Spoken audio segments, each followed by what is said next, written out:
All right, welcome.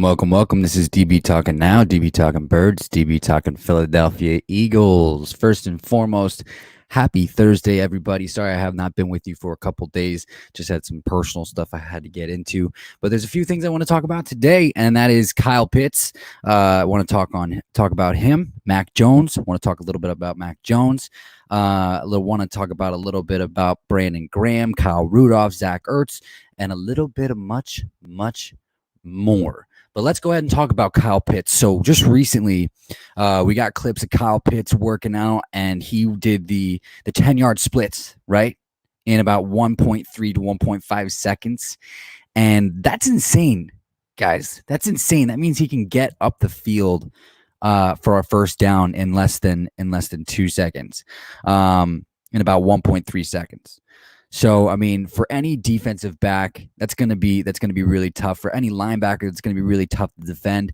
The thing about Kyle Pitts, as we all know, he's one of those guys that we absolutely love. You know, he's one of those guys that we want to take with pick six, but he is doing nothing but increasing his draft stock, guys. He's making it harder for us to evaluate and forecast him even being there at pick six.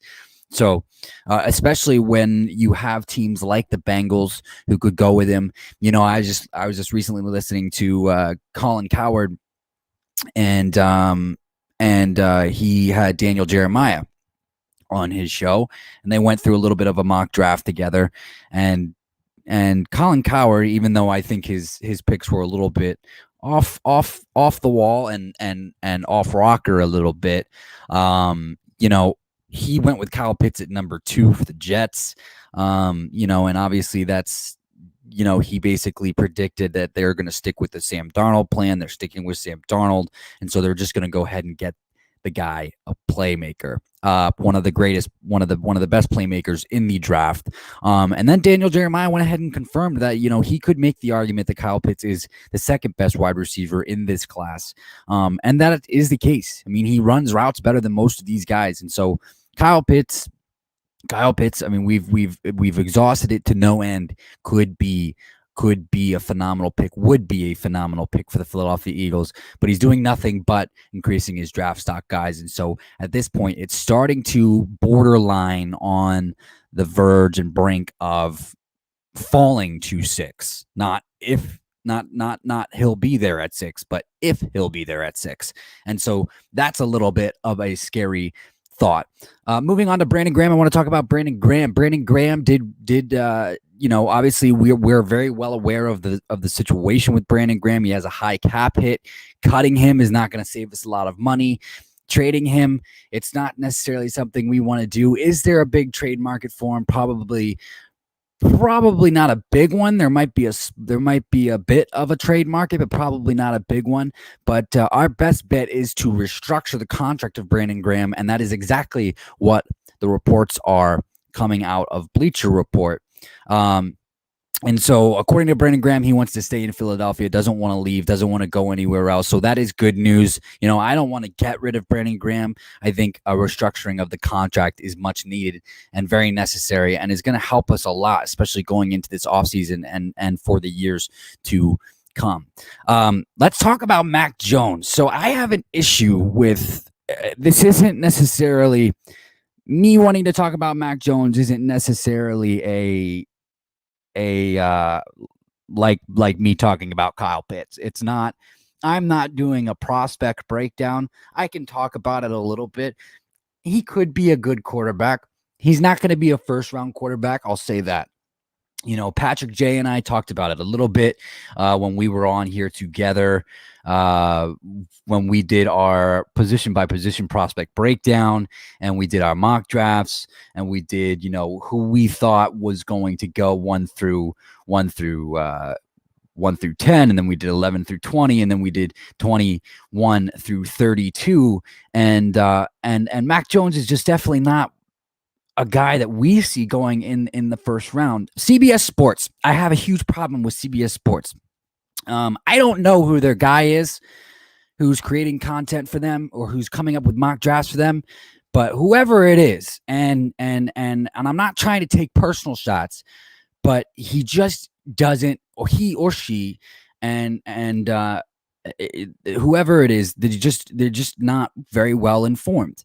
The Eagles are not taking Mac Jones at 6. That's just not happening. And I want to be thankful to one of my loyal subscribers, AJ Styles, for bringing this to my attention. Mac Jones is not going in the top 10. Max Jones is not going in the top 15. Max Jones is going to be lucky if he goes in the top 20, but it happens. Okay. It happens. Look, I get the hype of Mac Jones. Okay. He did great. He did great towards the end of last season. And he showed some great promise. Look, there are so many other prospects ahead of this guy that are elite, blue chip, five-star blue chip elite players that push Mac Jones to the mid to like possibly late second round. And I guarantee you, I know I'm not even kidding you. I'm not even kidding you when I say that. You heard it here first. Like, I'm not even kidding you when I say that. You know, if he gets taken in the early second, like around the time that Jalen Hurts got taken, or the mid to late second, around the time that Jalen Hurts got taken, fine, great, congratulations. You know, if the Eagles jump on Mac Jones with their 37th pick in the second round, okay, fine. I would be upset about it, but okay, fine. He's not going in the first round. So Mac Jones at pick 6 is absolutely astronomically ridiculous. Absolutely astronomically ridiculous. And so I can't even believe that they let their content writer put that mock draft out. But I'm not trying to take shots at whoever it is at CBS Sports for their Facebook, posts or whatever it is. I don't know if they have separate divisions or not. I assume that they do. But it hasn't been right. It's like a couple weeks ago they called Malcolm Jenkins, the same person called Malcolm Jenkins a Philadelphia Eagles legend. Look, he wasn't a Philadelphia Eagles legend. Okay, Brian Dawkins was a Philadelphia Eagles legend. Brian Dawkins was a Philadelphia Eagles legend, not Malcolm Jenkins. Malcolm Jenkins was a good to great player. Malcolm Jenkins was a great player for the Philadelphia Eagles. He put in a lot of hard work. He did a lot of great things for us. He wasn't a legend. He wasn't here long enough to be a legend. So I mean, they use the word, they use the label legendary so loosely. It kind of sometimes makes me nauseous. But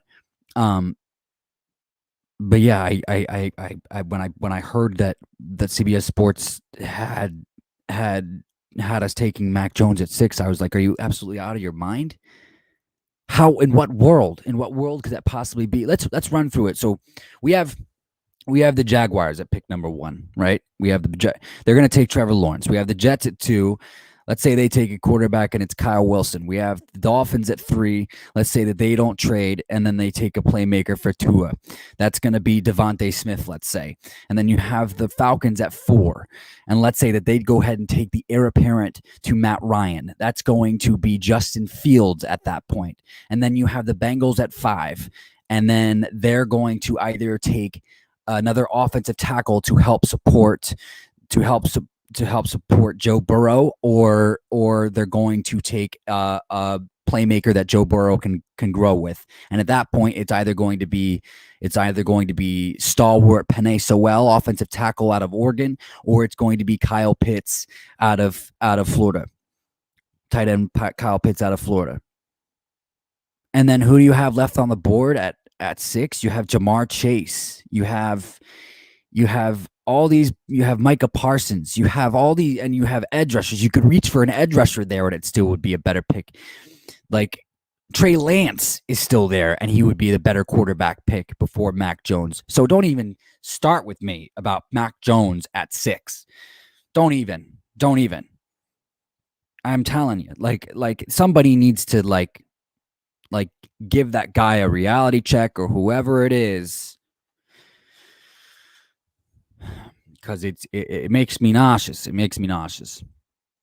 But all right, let's go ahead and move on to Kyle Rudolph. So Kyle Rudolph, tight end Kyle Rudolph, got released recently from the Minnesota Vikings, and I want to address this. There was an article that came out.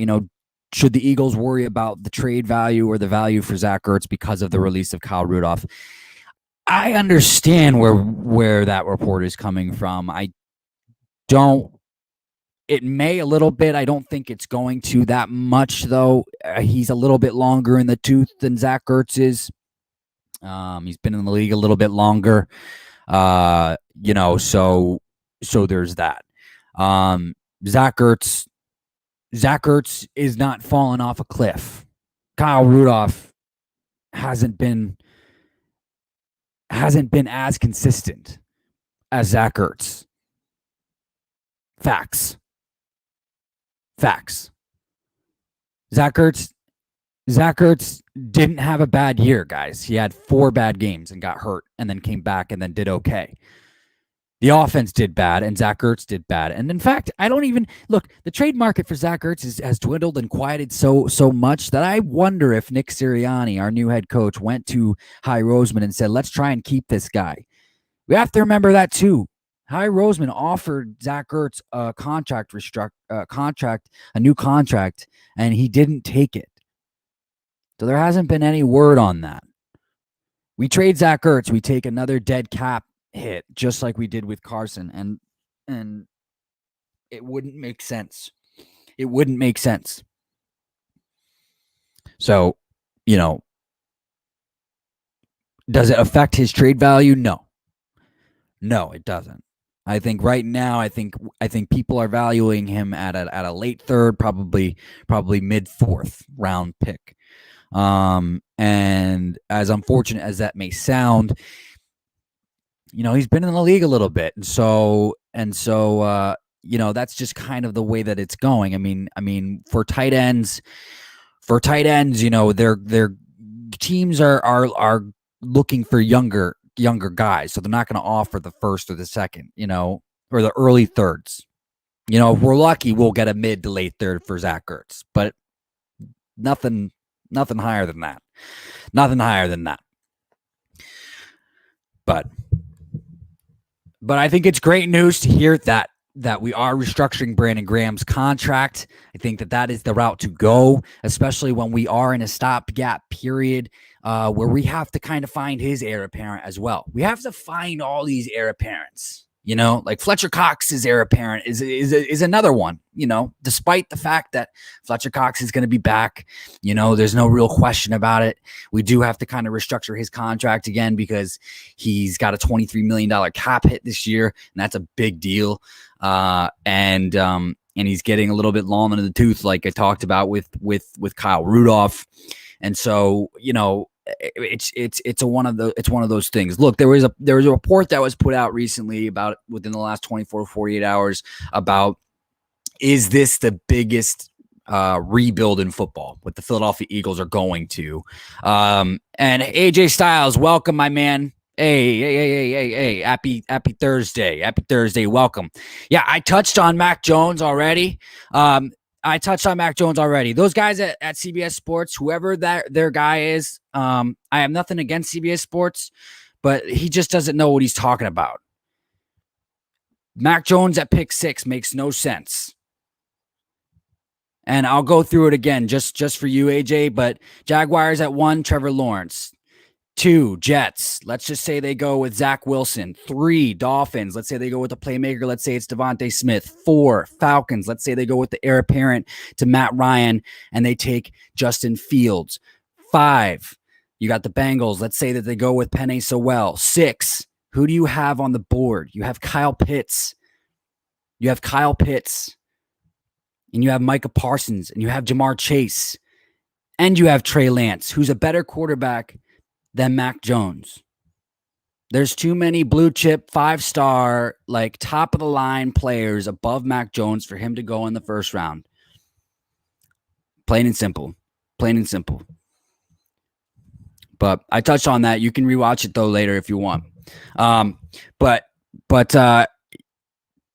there was a report. There was a report that was put out. There was a report that was put out on Bleacher Report that begged the question: is this the biggest rebuild that is going on in sports with the Philadelphia Eagles? It may be. It may be. It seems that way. It certainly seems that way. We have to add playmakers all across the board on the defense. We have to get more out of our playmakers that we drafted last year on offense. And, here's the thing, and LB, Lord Brunson, was talking about this the other day, and I kind of joined in on his chat. And shout out to Lord Brunson, phenomenal YouTuber. I absolutely love that guy. But, the offensive line, do we actually really need to reach for an offensive lineman this year? No, we don't. We don't. Like Jordan Mailata is making phenomenal progression, and he's just brushing the surface at left tackle. Brandon Brooks is expected to be back and healthy, and Lane Johnson is expected to be back and healthy, and they're not willing to give up on those players yet. So we're looking at restructures or renegotiations for both of those players. Jack Driscoll is a rookie that we drafted last year who played center, right guard, left or right tackle, and did a phenomenal job for being a 5th round draft pick. Look, the offensive line is in good shape moving forward. And, listening to Colin Cowherd and Daniel Jeremiah, look, if they want to take an offensive tackle at 6 and Penei Sewell is off the board, listening to Daniel Jeremiah this morning, he has Rashawn Slater, offensive tackle, listed right up there with Penei Sewell, and says his game tape is way better than Penei Sewell's. Way better. And he can play all 5 positions. So that's one player to look out for is Slater, because he can play all 5 positions, and he's rated right up there with Penei Sewell, and that sounds like his stock is going to move. Yeah. AJ Styles says Kyle Pitts, Philadelphia Eagles. Yeah, man. Yeah.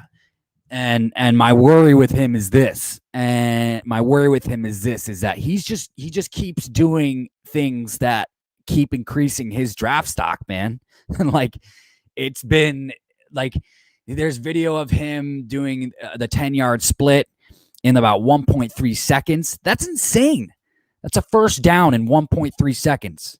That's tough for any defender. Doesn't matter whether you're a cornerback, a safety, a linebacker, does not matter. Dude is 6'6", 250 pounds, and he can run a 10-yard split in 1.3 seconds. That's insane. That's insane. And what we're looking at right now is we're bordering on the line of if Kyle Pitts falls to 6, not he'll be there. He's increasing his draft stock so much that it's bordering on the line of we're going to need him to fall to 6. And that's good. Then that's good. That's phenomenal for Kyle Pitts. Like kudos to the guy, right? Like, kudos to the guy. Good job, man. Like, phenomenal. Like, good job, like working your ass off to get yourself to a higher value in the 2021 draft, so you can get taken higher.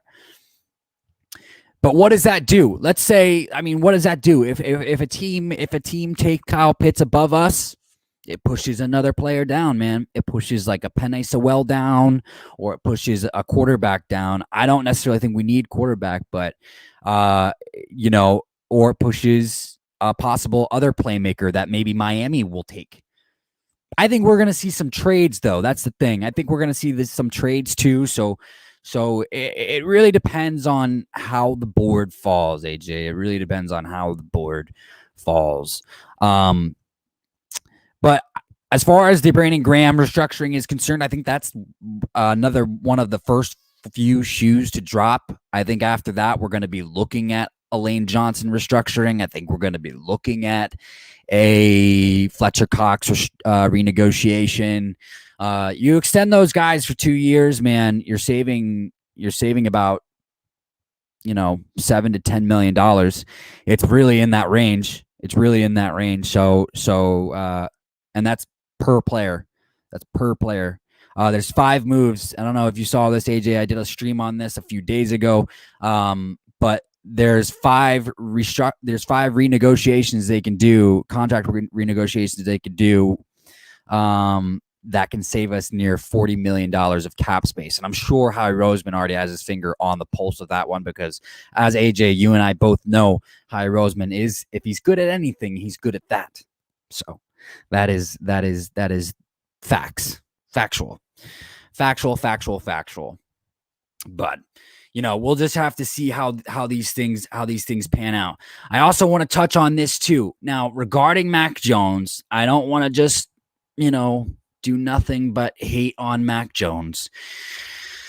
Look, if he becomes a good player, great. I'm not saying he's a bad player. I'm sure he's got a lot of upside.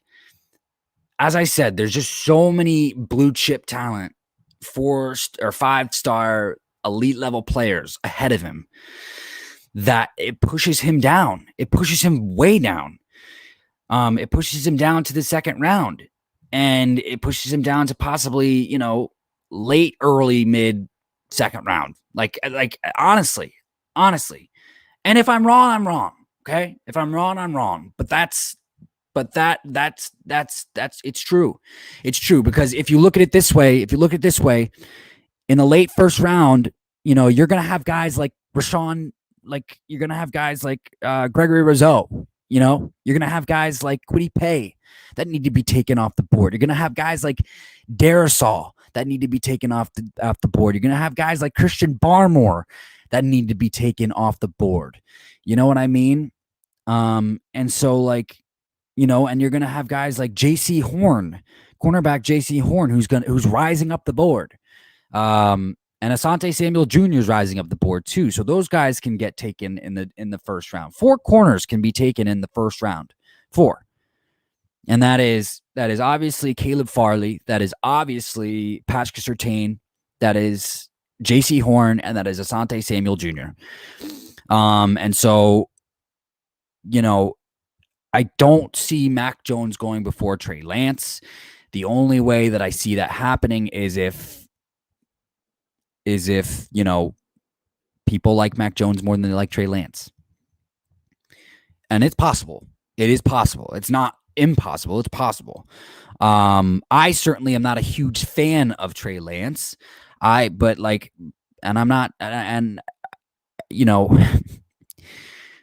It's possible. Honestly, I haven't made up my mind on that one. Does Mac Jones go before Trey Lance? Maybe. I'm not a huge fan of Trey Lance.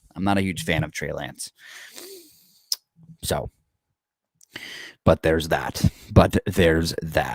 Let's talk about pick 37 for a second. I want to talk about pick 37. There's so much talk that we do about pick 6. There's really no answer to it. As long as Howie Roseman doesn't overthink and takes the guy, any one of those guys, they'll be fine. Any one of those guys will help us significantly. He doesn't have to overthink it. Just take Jamar Chase, take Devontae Smith, take Kyle Pitts, or take you can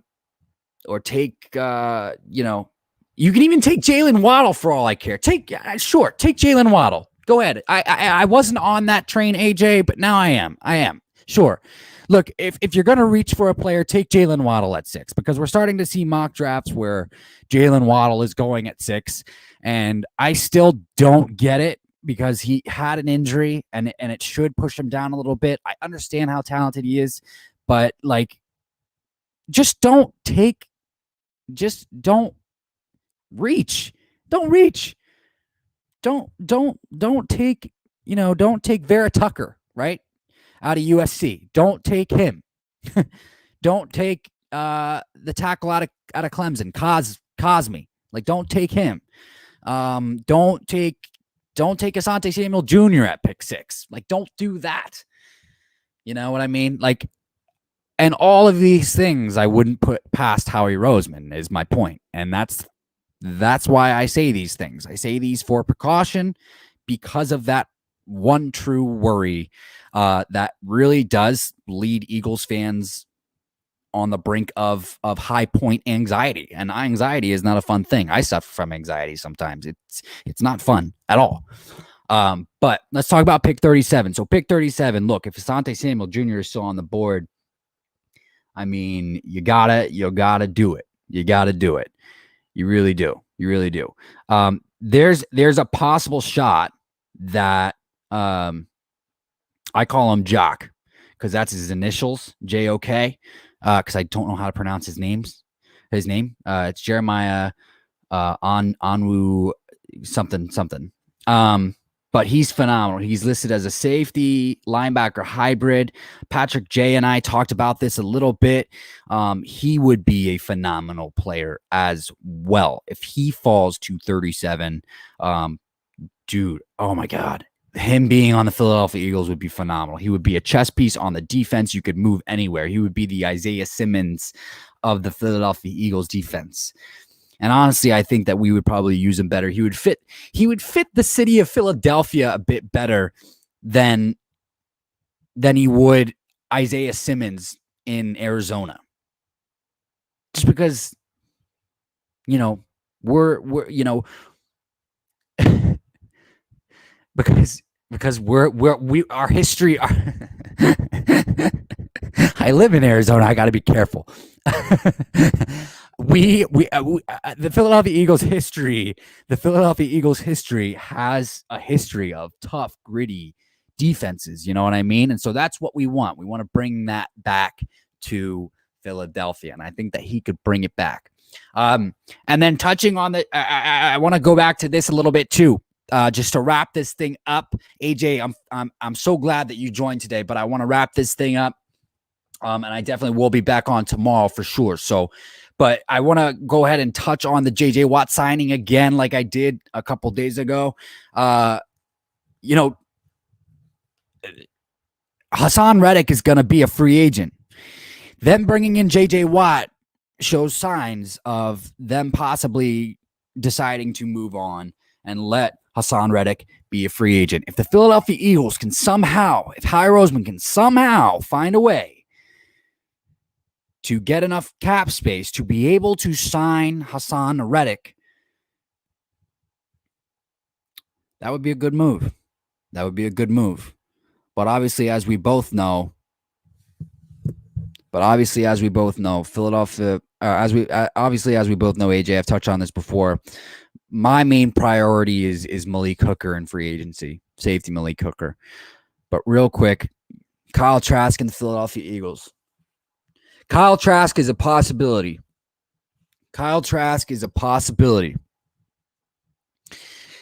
I don't know how that's a possibility yet, because here's the thing about Kyle Trask. And I think I've said this, but I do want to touch on him again because I haven't talked about him in about a month. I have such a wide range for Kyle Trask where I could see him going in the late first. I could see him going in the second. I could see him going in the third. Not farther than that, probably.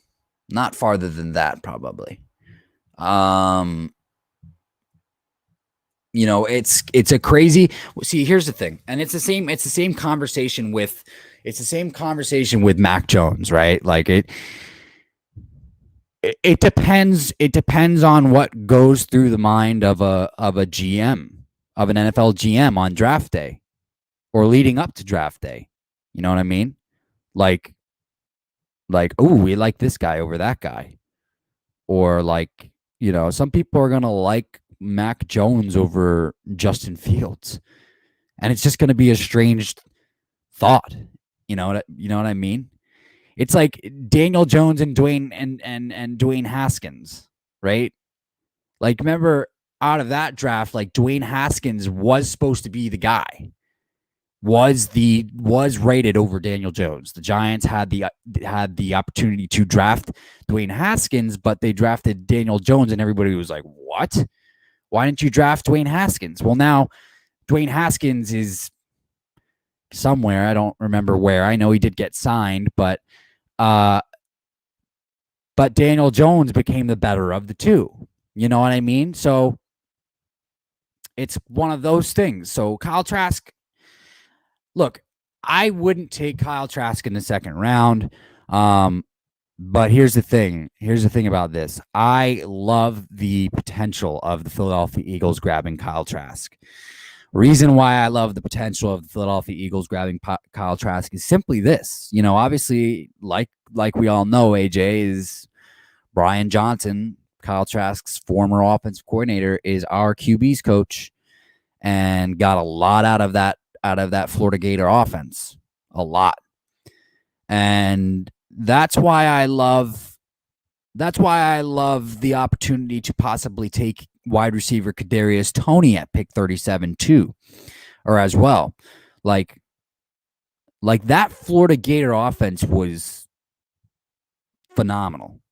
That Florida Gator offense was phenomenal. And so that's kind of where I'm looking at. Like, I'm looking at these Florida Gator guys, and like wide receiver Kadarius Toney will probably be there at pick 37, and it wouldn't be a bad pick. King, what's up, man? See, the stream has built new life.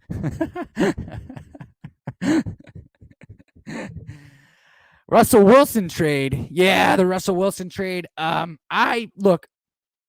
It's starting to. So I touched on this a week ago, and I didn't think he was going to get traded. It's starting to sound really crazy. It's starting to sound really crazy. Seattle's not happy with the drama. He's not happy with them. You know, the Dallas Cowboys are trying to get Russell Wilson. It's a scary thought. It's a scary thought, you know. And I talked to some people, and they asked me, they're like, what do you think? Like, would you be worried if the Cowboys got Russell Wilson? Look, the Eagles haven't beaten Russell Wilson in the Russell Wilson era. And if I'm wrong on that, please remind me of the time, because I don't think it's happened. But here's and we know that the Cowboys have more playmakers than the Seattle Seahawks do. They just do. Just plain and simple. Would I be worried? Yeah, I would be worried. I'd be worried. Are you fucking kidding me? Of course I would be worried. Of course I would be worried. But here's the thing. I am excited about Nick Sirianni. I love what Nick Sirianni brings to this organization. You want to know why? They got Nick Sirianni? You want to know why they got Nick Sirianni? Because he wasn't an Andy Reid disciple. That's why. That's why they got Andy Reid. That's why they got Nick Sirianni. That's why they went with him and not Eric Bieniemy. You know what I mean? Like we couldn't beat Seattle during the Andy Reid era all that much either. We had a tough time doing it during the Andy Reid era. You know, and then with Chip Kelly, like, we had a tough time doing it. Obviously, he's not an Andy Reid disciple, but still. Frank Reich looks like one of those next hot young. He's not young. He's not really that young, but he looks like he's going to become the next Andy or Bill. He really does. And I know it might seem like I'm a little bit being hyperbolic right now, but if Nick Sirianni pans out, and if Jonathan Gannon pans out, boom. Guess what we just got, guys? We got stud. We got a fucking legendary.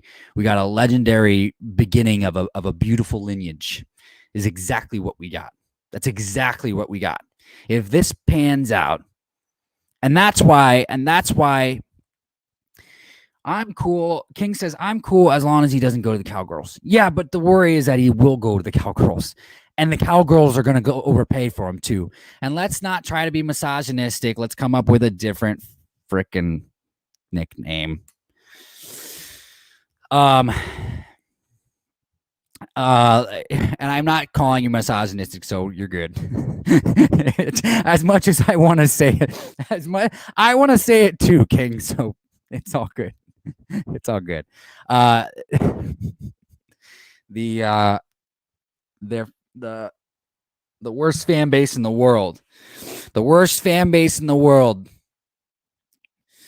But you know, yeah, am I worried? Yeah, I'm worried, but I'm excited for us being able to keep up with them because of Nick Sirianni. I feel like there's just something magnetic about Nick Sirianni. There's something good about him. There's something really, really good about him. He's passionate. He's young. He's exciting. He's a guy that is very vocal and open to learning and really respects and admires and adores progression in others. And that shines through in the way that he talks about his coaches, in the way that he talks about, their ability to progress in the way that and how they've come so far since he's known them. And just the way that he's been able to detail individual aspects about each coach. Doug Peterson wasn't able to do that. Where the fuck is Doug anyway? Does anybody know? Nobody has to answer that question. I think he went back to somewhere. I think he went back to did he go back to Jersey? I don't know if he went back to Jersey. I don't know. It doesn't matter. But I think if he gets traded, I think he's going to the Cowboys, King. I think he's going to the Cowboys. I think that's a thing. I think they're gonna. I think the last thing I heard was that the Cowboys offered Ezekiel Elliott and Amari Cooper and a first-round pick for Deshaun Watson. So like, if they offer that to Seattle, you think they wouldn't take it? I mean, if I were Seattle, I would take that in a heartbeat. Because then what do you do, right? Well, here's what you can do. Here's what Seattle can do, right? Like, if they take Ezekiel Elliott in a trade, they don't need to take Ezekiel Elliott, but they can if they get offered that. They have Chris Carson, like they have Chris Carson. They can flip Chris Carson and a first-round pick, or they can flip Ezekiel Elliott and a first-round pick to trade up to number 2 with the Jets and take Zach Wilson. Boom. That's what Seattle can do. So, crazy. If Russ gets traded, Dallas is going to find a way to get him. It will be Dallas. That's my belief. It will be Dallas. But it's not looking good. It's not looking good for Russell Wilson and the Seattle Seahawks. And so am I worried? Yes, I'm worried. Of course I'm worried.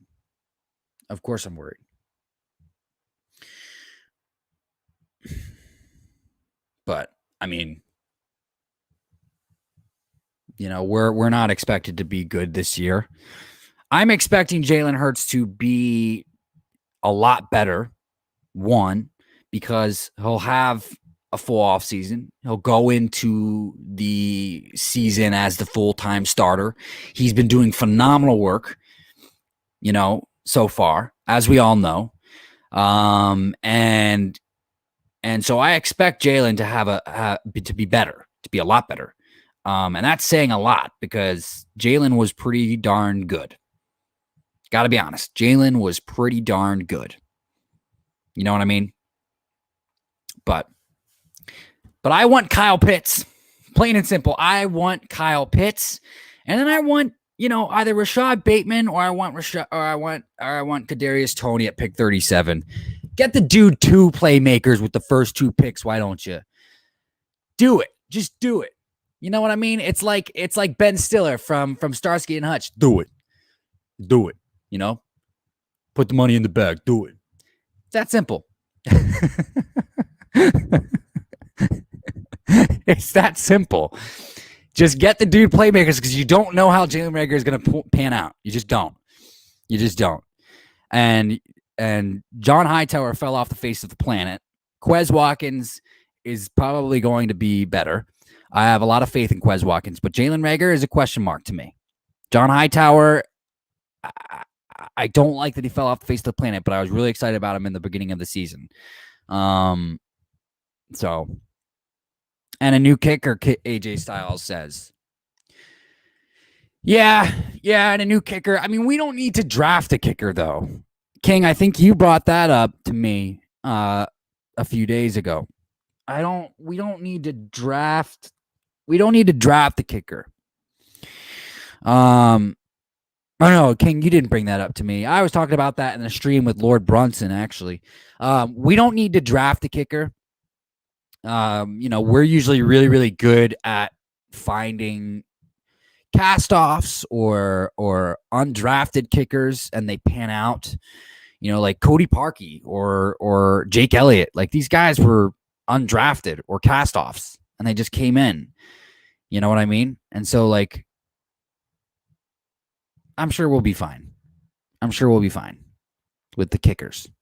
The kicker will be fine. I'm not worried about kicking the ball. It's in the blood. Welcome to the stream, man. I don't think I've seen you in here before, but happy Thursday to you, my brother. It's in the blood says, I was real happy seeing Jalen Hurts playing so well, so I'm excited to see what he can do this year. Yeah, absolutely, man. Yeah, absolutely. I think he shocked us all. I think he shocked the world, honestly, in his first start against the Saints, because at that point in time, like, they were the number 1 ranked defense in the NFL. They finished the season ranked number 2, but they were ranked number 1, and he just did phenomenal. And then he brought us back a week later against the Cardinals, and if the defense held up, we would have won. We should have won that game. So, like, Jalen Hurts during his 4-game stretch, he did phenomenal things. And technically, it was a 3.5 game. It was 3 games and a half. Because Doug Peterson just didn't know what the fuck he was doing towards the end. But it's fine. It's all good. No, I'm excited to see Jalen Hurts too. And especially with the fact that he is putting in so much work, in the offseason. And he's doing everything right. You know what I mean? He's doing everything right. He's working out with Deshaun Watson, as we talked about. He's working out with a quarterbacks coach, fundamentals, passing game, all of the above. Like, he's just absolutely on point. And that's just magnetic, man. That's absolutely just magnetic. It's a sign of a true leader. It's a sign of a true leader. And these guys, they gravitate toward him. So that's also my argument for them not taking a quarterback at pick 6, because take a quarterback at pick 6, like, you're causing a locker room division that just doesn't need to be there, right? Like, Howie Roseman needs to, like, avoid that at all costs. You know what I mean? At all costs. So, but I'm excited. I'm excited for Jalen. I really am excited. I hope he can increase his throwing power a bit. I think that was the one worry with him coming out of college. We didn't really get to see him take a lot of deep shots, but we did get to see the deep ball to D-Jacks. We did get to see that. So we'll just have to see. But I'm excited. For sure. I do want to ask you guys this one question, though. If Najee Harris is still on the board at pick 37, running back Najee Harris out of Alabama, if he is, or is it Oklahoma? I think it's Alabama. Is still on the board at pick 37. Do you guys take Najee Harris there at pick 37? Let me know in the comment section below. And then we can talk about it on the next stream. But this is DB Talking Now, DB Talking Birds, DB Talking Philadelphia Eagles. You guys, please like and subscribe, and please follow. It's in the blood. Welcome to the stream, my man. Please follow, my man, and I would love to see you back again. You guys, great conversation. Happy Wednesday. Stay safe, stay healthy, and then please, if you love to, go ahead and show support at streamlabs.com/dbtalkingnow/tip. All of the donations are redistributed so I can bring you guys better streams. And then also there's a merch store too. It's streamlabs.com/dbtalkingnow/merch. And I have a new DB Talking Now vintage hat there. I think it's pretty cool. And then also we got a raincoat with extra pockets.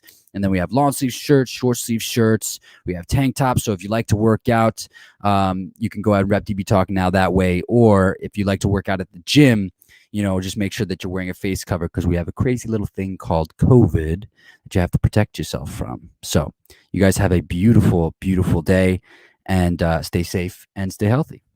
Go Birds, baby.